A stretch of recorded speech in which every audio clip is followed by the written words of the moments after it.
The Hereafter 7.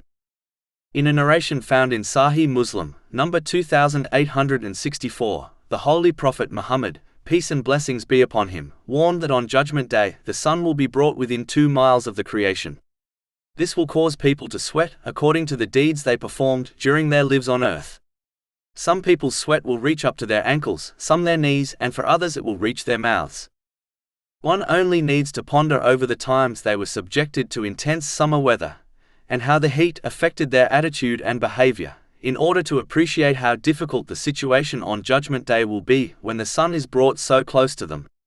This shows that those who strive hard and exert sincere efforts in the obedience of Allah, the Exalted, by fulfilling His commands, refraining from His prohibitions, and by facing destiny with patience according to the traditions of the Holy Prophet Muhammad, peace and blessings be upon him, will find relaxation on Judgment Day. But those who were lazy, relaxed, and misused the blessings they were granted during their lives on earth, will be subjected to great stress on Judgment Day. Simply put, the one who strives here will relax there, but the one who relaxes here will strive there in difficulty. The same way people strive hard in this material world so that they obtain a comfortable life and even a comfortable retirement.